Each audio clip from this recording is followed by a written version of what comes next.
예수께서 성령에게 이끌리어 마귀에게 시험을 받으러 광야로 가사 40일을 밤낮으로 금식하신 후에 줄이신지라. 아멘. 할렐루야. 무더위 중에서 우리가 이렇게 예배하는데 예배 속에 주께서 은혜 주시고 은밀한 주님의 손을 펼쳐서 우리를 도우시는 역사가 일어나는 예배가 될 줄 믿습니다. 할렐루야. 옆에 있는 분에게 손들어서 은혜 주시기를 축복합니다 해주세요. 은혜 주시기를 축복합니다. 할렐루야. 하나님이 여러분을 강건하게 하시고 눈동자처럼 지키는 시절이 될 줄 믿습니다.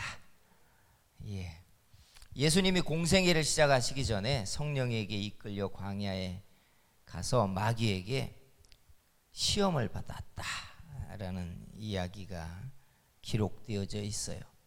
많은 사람들이 잘 이해하지 못하는 것 가운데 시험 받는 것은 괴롭고 힘든 일인데 시험을 받도록 성령께서 예수님을 이끌어 가셔서 마귀 앞에 시험을 받게 했다라고 하는 것을 잘 소화해내지 못해요. 누가 시험 당하는 걸 좋아하겠어요?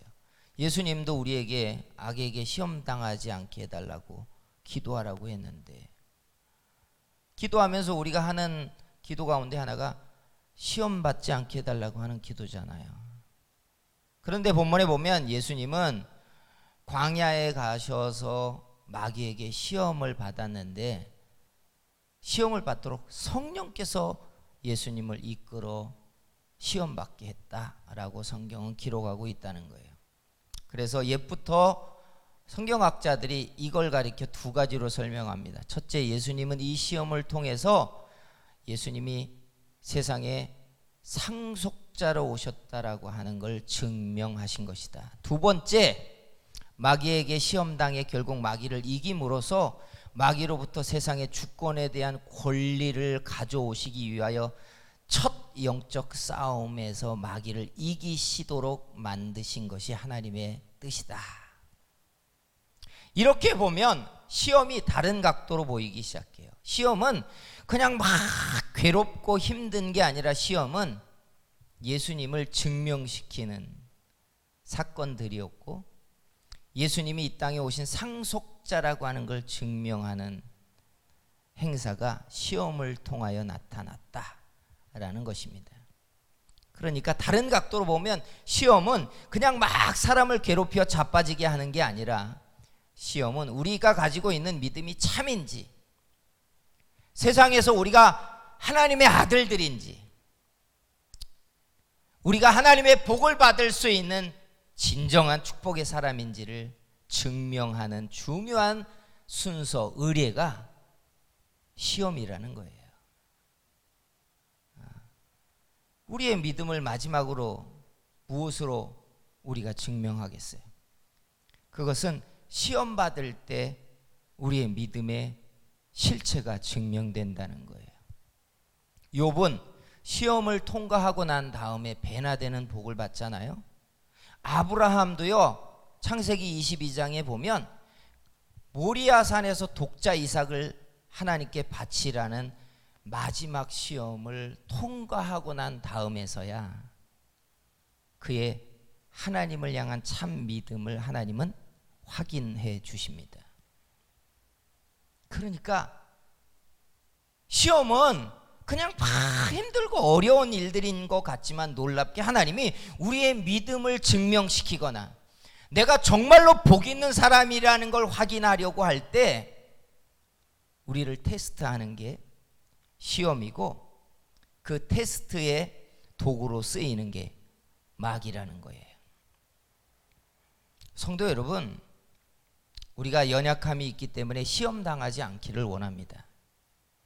그런데 성경을 보면 중요한 축복의 순간에 우리의 믿음이 마지막으로 증명되어야 되는 때에 하나님은 믿음의 선배들을 시험 당하게 했다는 것이에요. 마치 예수님이 공생애를 시작하는 첫 번째 중요한 의례 행사처럼 마귀에게 시험 당하게 되었던 것처럼 시험은 내 믿음이 참인지를 증명하는 순간이고 내가 하나님께 복을 받는 중요한 순간에 내가 축복의 사람인가를 증명시켜야 되는 행위가 바로 시험당하는 순간들이라는 거예요. 성도 여러분, 시험당할 때 이기시고 시험당할 때 그 시험을 넘어가고 시험당할 때 도리어 내 안에 있는 믿음이 참인지, 내가 정말 축복의 사람인지 여러분을 증명해내는 그런 시간들이 되기를 주의 이름으로 축복합니다. 그래서 시험을 어떻게 대처할까? 시험을 안 당하면서 복을 받고 지경도 넓어지고 잘 되면 좋잖아요. 그런데 성경을 보니까 시험 당하더라는 거예요. 그렇잖아요. 다윗도 승승장구할 때는 시험 당하지 않았어요. 근데 언제 시험 당해요? 전쟁터에 나가서 승승장구할 때 시험 당한 게 아니라 그가 왕국을 안정시키고 나서 예루살렘 자기의 왕궁에 두 발 뻗고 잘 때 시험이 착 찾아왔어요.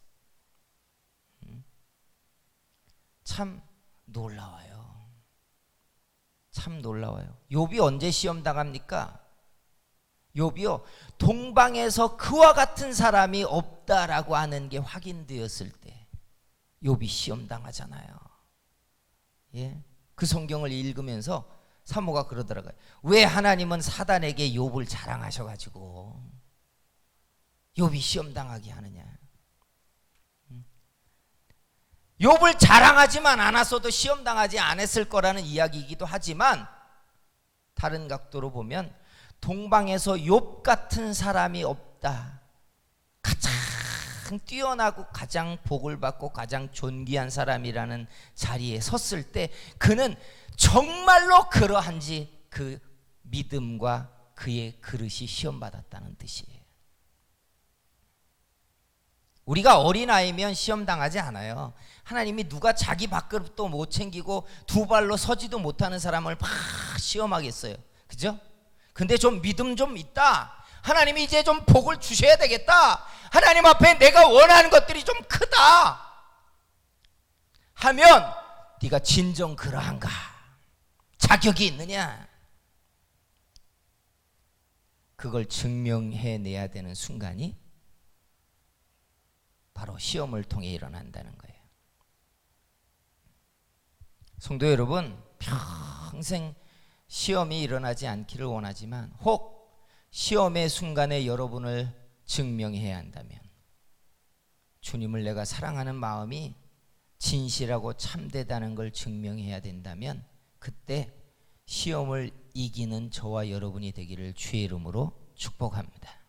그래서 이런 게 필요해요. 어떻게 해야 되느냐? 첫째는요, 평안한 날에 든든해지려고 해야 돼요. 평안한 날들이 있잖아요. 인생을 살다 보면 끊임없이 환난과 시험만 당하는 사람은 없어요. 평안한 날들이 있어요. 근데 평안한 날들에 우리의 믿음과 경건이 자꾸 든든해지도록 하는 습관이 정말 중요해요.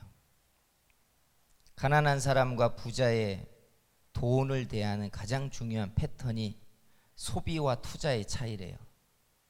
부자들은 돈이 생기면 투자를 한대요. 그러니까 시간이 지나면 그 투자가 또다시 돈으로 돌아오는 거예요. 가난한 사람들은 가난해서 못 벗어나는 이유가 힘들고 어려웠기 때문에 돈이 생기면 소비하는 거예요. 소비를 통해서 힘들었던 순간을 보상받고 싶어서 팍 쓰고 여행도 다니고 먹고, 그러니까 시간이 지나도 상황은 달라질 게 없는 거예요. 근데 여러분, 이게 중요한 게 있어요. 평안한 날에 내가 어떻게 하고 사는가? 하나님이 내 인생에 평안을 주시고 있는 순간에 나는 든든해지고 있는가? 아니면 우리의 신앙의 고삐가 풀려져 가고 있는가? 왜요? 여러분, 환난은 평안하다, 평안하다 할 때 일어난대요.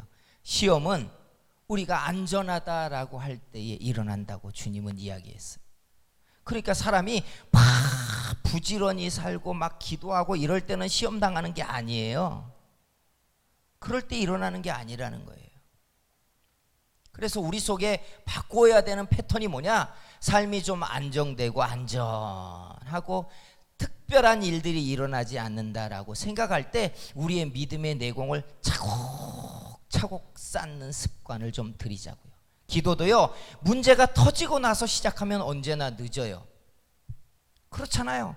도전거리가 일어나니까 씨름을 시작하면 늦는다고요. 늦는 거예요.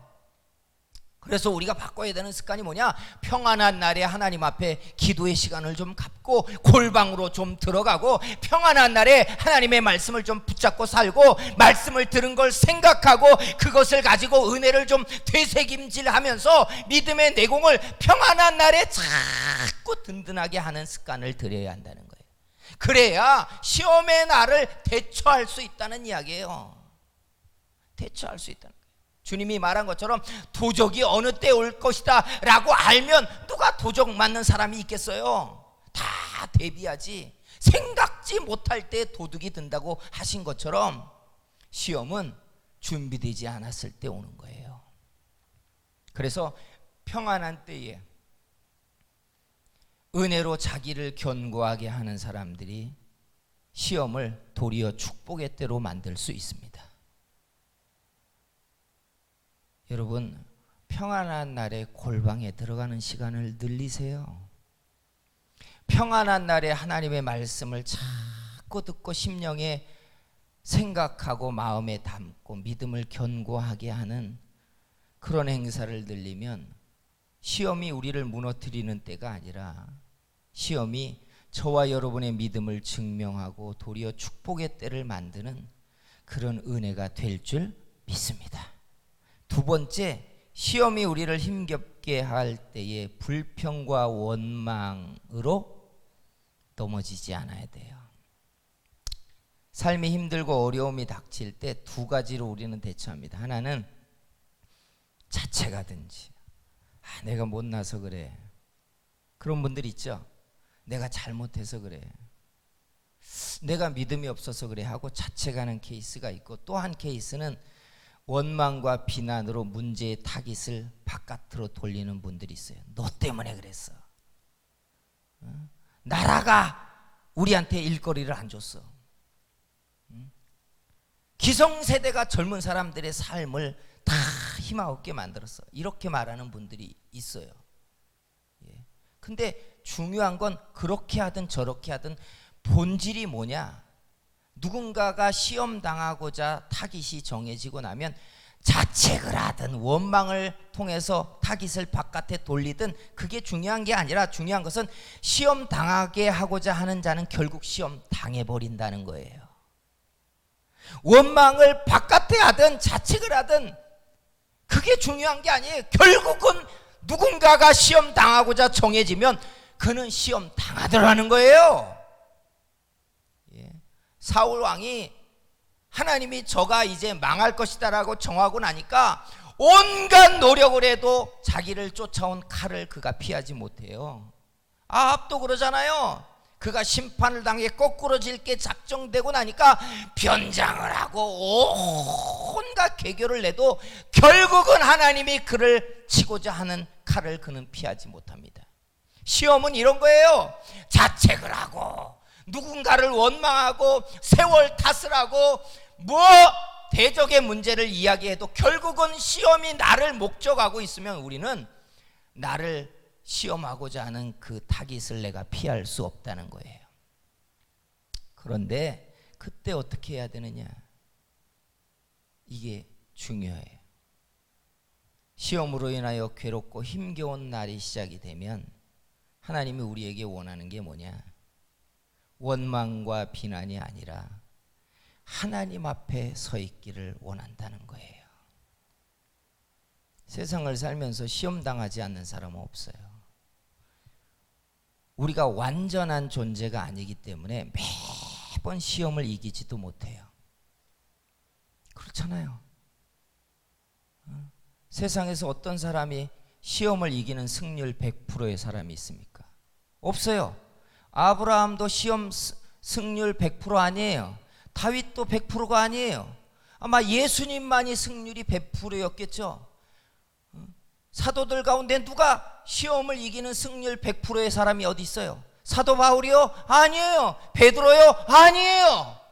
아무도 시험을 매번 이기지 못했어요. 그러면 그들이 시험에서 졌을 때 어떻게 했느냐? 원망하고 비난하고 자책했느냐? 아니에요. 하나님 앞에서 맞는 거예요. 다윗이 뭐라고 얘기해요? 인구 개수한 것에 대한 죄목 때문에 하나님께 그가 맞을 때에 다윗이 한 말이 중요해요. 내가 하나님께 맞겠노라. 아무도 원망하고 비난하지 않고 하나님 앞에 맞았어요. 요나가 자기의 믿음이 크지 않는 것 때문에, 하나님의 뜻을 다 소화해내지 못하는 것 때문에 하나님의 낯을 피해가다가 두드러 맞습니다. 시험 당한 거예요. 결국은요, 하나님의 뜻을 소화해내지 못했으니까. 물고기 뱃속에서 뭐라고 얘기해요? 내가 땅 밑바닥 산의 뿌리까지 내려갔고, 내가 수월 죽음의 그 현장 가운데 있지만 그래도 성전을 바라볼 것이고 하나님의 얼굴을 구할 것이래요. 여러분, 실은 하나님이 우리가 시험에서 다 이긴다고 보지 않습니다. 우리가 시험에 다 이기는 사람이 아니라는 걸 하나님이 아세요. 근데 하나님이 원하는 건 시험을 당해 쓰러지고 괴로울 때 하나님 앞에 있으라는 이야기예요. 하나님 앞에 있자는 거예요. 예. 사랑하는 성도 여러분,